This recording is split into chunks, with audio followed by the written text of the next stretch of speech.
What's going on, guys? It's Nick here, back with another video. Early round draft strategy. This is the most important video that I make on this channel. You have to get the early round picks right. And this video is going to go over exactly how you do that.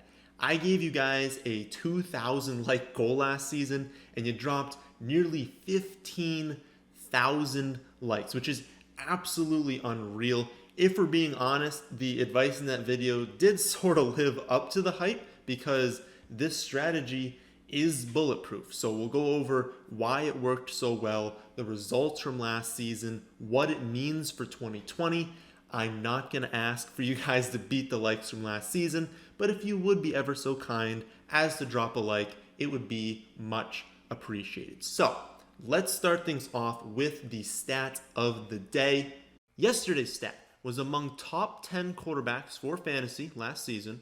Only one had fewer than 210 rushing yards, and I said name that player.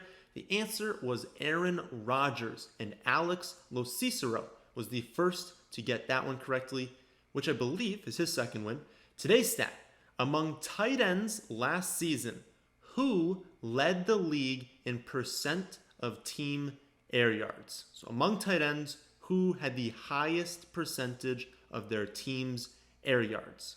Also, a reminder to everyone that our draft package is live. There's a ton more information than there was last year, but even if you don't want the rankings, the sleepers, the busts, etc., there's still a bunch of free data on the website that I promise you guys will like. So link in the description, but it's also thefantasyfootballadvice.com if you want to check that out. But let's start talking about the early rounds. Now, these are the most important rounds of the draft. And when I say early rounds in this video, and really for any video on this channel, I'm talking about the first 4 rounds. These are the backbone of your roster and will be the difference between a championship team and just a playoff team. You can make the playoffs if you screw up a few of your first picks, but winning a championship is a whole different story. So how do we do this? How do we draft a team that doesn't have any busts? Unfortunately, the answer is you can't. No matter what you do, every player could get hurt or have a very unlucky season with touchdowns.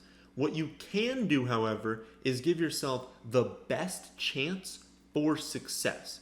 To do this, we need to reduce risk as much as possible in the early rounds. What I have on the screen for you here is the positional success rate by round. Now, for those of you listening on iTunes or Spotify, don't worry. I'll be going over everything you see on the screen, so you will be fine. So, I've used Fantasy Football Calculator's final ADPs when the season started from 2012 until 2019. And a success is a start-worthy player. So any player that would be started or would very likely be started in a 12-team league. For quarterbacks and tight ends, that's the top 12. For running backs and wide receivers, that is the top 30. Since most leagues start 2 of each, and then we have to assume that roughly half teams will start a wide receiver in the flex, and then half will start a running back. Now, there are a ton of takeaways we can make from this graph, but I want to isolate running backs and wide receivers to start. Right off the bat, I see one massive takeaway, which should be obvious conceptually. There are 3 distinct sections of the draft. The early rounds, which we'll say are rounds 1 through 4. The middle rounds, which come out to 5 through 7, and the later rounds, which are everything from rounds 8 on. Transitioning through these rounds results in clear drops in success rate, which should signal clear changes in our strategy. So what do I mean? Look at the first 4 rounds. It's extremely clear that these rounds have the highest success rates. Running back does see a slight dip into the 3rd round, but I bet you over time that's going to roughly even out to about 65%, which is what the trend indicates. But regardless, you have between a 60% and an 80% chance of hitting in these rounds, as opposed to between 40% and 60% in rounds 5 through 7, and just 20% in round 8 on. Another thing I want to point out is running back versus wide receiver. For almost every single round, the success rates are identical, except rounds 3 and 4. And the interesting thing is with the wide receivers. The running back drop makes sense, right? I mean, the third and the fourth round are a bit less secure than the first 2 rounds. So a drop in success rate is to be expected.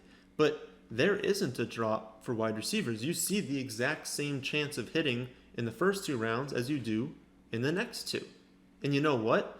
That's really nice because it kind of makes sense. I mean, whenever we talk about the early round receivers this season, what have we said? We look at these guys in the second round and we say, well, yeah, I would love to get these guys on my team, but I don't even know who to choose. Like, there's just this huge group of guys that are really good, but aren't they all kind of the same? I mean, that entire range of wide receivers 7 through like 16, 17, they're all great, and not much is separating any of them. I mean, my wide receivers 7, 8, and 9 are Allen Robinson, Kenny Golladay, and Odell. But they're being taken, as far as ADP is concerned, in half PPR leagues as the wide receivers 14, 7, and 11. When you look at a guy like Calvin Ridley, who we love this season, well, he's ranked anywhere from the wide receiver 10 to 26. So there are just so many good top-end receivers. We don't even know really where to rank them, and I'm not even all that concerned where we rank them. I just think they're all pretty good. So how do we use this to our advantage in drafts? Well, holding all else equal, wouldn't it make sense to target running backs in the first 2 rounds and then wide receivers in rounds 3 and 4? I mean, if there's no drop in success rate, then wouldn't that be a good idea? Now, it's obviously not as simple as that. It does come down to value. You're not just reaching for running back just because it's a running back. You still need to consider value.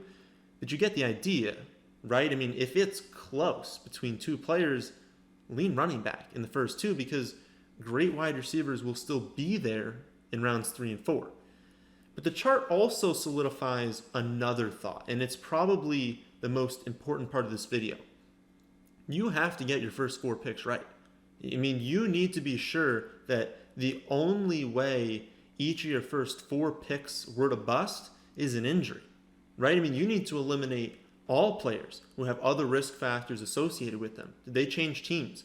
Are they coming off of a major injury like an ACL or an Achilles? Do they have a long history of lower body injuries? Is there added competition for targets on the offense? Is their offense overall likely to regress? I mean, these are the questions you need to be asking yourself when you're on the clock in the first 4 rounds, because if you miss on 2 of your first 4 picks, your chances of hitting on starting talent begins to really plummet. And that's not even considering the rest of your league, right? Like, you're only one of, most of the time, 12 players, right? So if you draft one of the 2 busts in the second round, that means that your league mates didn't. So not only are you at a disadvantage, but you just helped the rest of your league because they drafted the guys who didn't bust. So you're even further behind. The third takeaway is with quarterbacks and tight ends. If we isolate only these 2, then you can see the success rates never really get that low. I mean, it's at or above 50% in most rounds with random spikes and drops around that number. And one very important point is that you're going to notice this graph is much more jagged than the other one, and that's because of sample sizes. There are so many more running backs and wide receivers that get drafted, so we're going to see much more clear trends and drop-offs under those circumstances than we will at quarterback, right? Because there might be seasons where no quarterbacks even get drafted in the 5th round, so the sample size of success rate in quarterbacks in the 5th round is going to be really small. So even one change there is going to skyrocket or plummet the success rate on average. I wanted to point that out because I'm sure a lot of you are just drooling over the 90% success rate for quarterbacks in the 10th round. That's just randomness. It is kind of funny that it's like 14 of 16 quarterbacks in this range have been quarterback ones. But again, it's just random. Over time, that's going to even out. What's not random, though, is the overall trend. You can easily hit on quarterbacks late. I want to read you what I said in last year's video because I think it's a perfect reminder of why we draft like we do. This is what I said last year. This season, the quarterback position is deeper for fantasy football than it ever has been in the history of the NFL.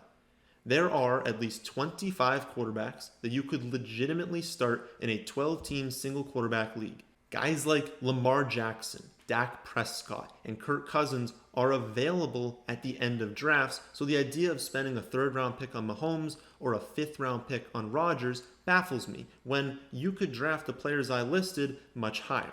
You can't win without stud running backs and wide receivers, so take them in the rounds with the highest success rates. Even if you don't end up with a top 12 quarterback, you can either A, find someone who will finish within a point per game in the 15th round, or stream the position and return top 6 to 8 value depending on the year. That's value you cannot find other positions, and it's value we haven't seen from even the quarterback position. I know for a fact that at least 20% of you will disregard what I just said and still take a quarterback in rounds 5 or 6. It's by far the easiest trap to fall into, and I've done it plenty of times, so I understand the thinking. But I can promise you, you're going to be sitting there at the end of your draft, and you're going to look back at the quarterbacks still available, look back at your team, and you're going to wish that you'd taken one more shot at running back or wide receiver and just waited until the late rounds for quarterback. So looking back at this take, I said Lamar Jackson, Dak Prescott, Kirk Cousins. These are great options late. Why are you taking quarterbacks early and middle? Well, those guys finished as the quarterback 1, 2, and 15, and they were drafted in the 9th, 11th, and 12th rounds. I would say that's pretty solid value. And you got to think, what does that mean for this season? Well, no quarterback is retired as of making this video, and we add in Locke, we add in Daniel Jones since no one drafted him last year, Joe Burrow, Tannehill since no one was drafting him as well, and Minshew. I mean, it's insane. Like, there are so many quarterbacks. Why on earth would you even consider one in the early rounds, especially given how easy it is to hit a quarterback and tight end late? So realize that you just need to be taking running backs and wide receivers over these first 4 rounds. It's your best chance of not only hitting on successful players, but high upside players. Because realistically, this study is for success rate, but you have a 20% chance of hitting on a top 30 running back in rounds 8 on. But that includes the running back 25, which realistically isn't all that helpful. I mean, that's David Montgomery from last season, and how many people were just jumping up and down after drafting him? You know, it's extremely unlikely that you draft a high-end running back or wide receiver in the later rounds. So I know we talk about how much we like certain late-round picks, but most of them are good picks and they'll return value, but they don't have a top-end ceiling. Quarterback and tight ends do. So not only do you increase your floor by taking running backs and wide receivers early and then quarterback and tight end late, but you greatly increase your ceiling. And that's what we want to be doing. So that's a summary of the general early round strategy. What did it mean for us last season, and how can we look forward to 2020? Last season, I listed 5 names that you could take in the first 4 picks, and at the time of recording, you could have drafted 4 of those guys. ADP's changed slightly since this video gets released in June. Things changed in August, and you weren't able to get the first 2. But using this strategy, I said you should draft Christian McCaffrey, Michael Thomas, Derrick Henry, Amari Cooper, and Brandon Cooks. Now, the Cooks pick certainly didn't work, but I love that it happened because it shows you're never just going to fully eliminate risk. Cooks was just the 5th wide receiver with at least 5,000 receiving yards and 30-plus touchdowns before their age 26 season. He joined Randy Moss, Larry Fitzgerald, DeAndre Hopkins, and Mike Evans as the only players to do that. Plus, he was coming off his fourth consecutive 1,100-yard, 6-plus touchdown season, finishing as a wide receiver 14, 9, 12, and 13 over that stretch, playing for 3 different quarterbacks, wasn't changing teams, wasn't coming off an injury, still busted. It's going to happen. You're going to draft bust, but it wouldn't have mattered if you started off, like I said, with McCaffrey, Michael Thomas, and Henry, because that locked you into the playoffs and likely resulted in a championship, especially when you consider had Lamar Jackson as the single best pick in the draft, so you probably drafted him late as well. So you've heard about the overall strategy. You've heard about how successful it's been. What does that mean for 2020? I'm again going to give you guys players you can draft in the first 4 rounds that I feel are safe and also come with a lot of upside, because everyone in the first 4 rounds has upside. Now, I'm only going to give you 1 player for each round, and it's entirely possible that none of these players are available when you're on the clock at your pick. So if you want to know every single player that I would target and avoid, along with the tiered rankings and a write-up of each player, head on over to our website, thefantasyfootballadvice.com, and get the draft package or the all-in package. It comes with more information than most sites in the industry at a fraction of the cost and is way cheaper than it should be. So if you care about winning your league at all, then I have no idea why you wouldn't get our package. Check it out, thefantasyfootballadvice.com. But here are your 4 free picks, which actually have turned into 5 because I am a nice guy. So, round 1, Ezekiel Elliott. You guys had to know that was coming. He's the only running back or wide receiver that comes with a perfect risk score. He's the clear lead back. He's on a top 5 offense. He isn't coming off an injury. He's involved in the receiving game. There's nothing bad you can say about him, and he is the perfect first round pick. If we take him, then it likely means that we have a top 3 pick, which means we're looking at the late second round for our second pick, where we will find Miles Sanders. Sanders is going to be part of a high-end offense, not as good as Zeke's, but it's going to be a good offense. He has no competition for touches. He's got incredible touchdown upside, incredible reception upside, still just 23. He just turned 23, and he's already finished as a top 15 running back despite starting for only a portion of the season on a worse offense than he'll have this year. He is the 3rd safest running back pick according to my model, and yet the public doesn't think so because they think it'll be a committee, even though he's clearly the best running back there, and that he can't possibly play well without Brandon Brooks, which is a mistake. So capitalize on that. 3rd round, we'll have an early pick, and for the purposes of this video, we're going to make it a wide receiver because I don't want to just list off running backs. And like I said, it's preferable to start off 2 running backs than 2 wide receivers. And so our pick here is Adam Thielen. Diggs is gone, and although they've replaced him with Jefferson, who I do like, Jefferson isn't Diggs, at least not yet. So Thielen's target share is among the most secure in the league. We know for a fact that he's a wide receiver 1 while he's healthy, and currently we have no reason to believe that he won't be. This is a guy who could realistically finish as the wide receiver 1 overall. It would be, of course, the high end of his projection, but he could do it. But at worst, he's a high end 2, so it's an extremely good pick. Our last player will be the 4th round, and it's actually going to be a late 4th round now, so of course that is coming close to that 5th round cliff in success rate. And I'm going to name 2 guys. So my preferred option is Calvin Ridley. Hooper, Freeman, Sanu leave behind over 200 targets, and of course not all those are going to Gurley. So Ridley has one of the most secure workloads in the league, just like Thielen. That's what we're looking for, guys. We're looking for receivers who are talented, who have shown success in the league, and who have very secure workloads.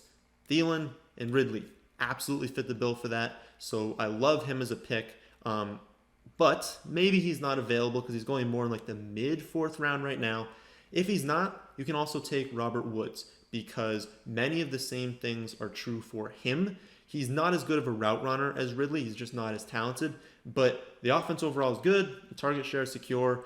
Cooks being gone means that he's just the guy on the outside.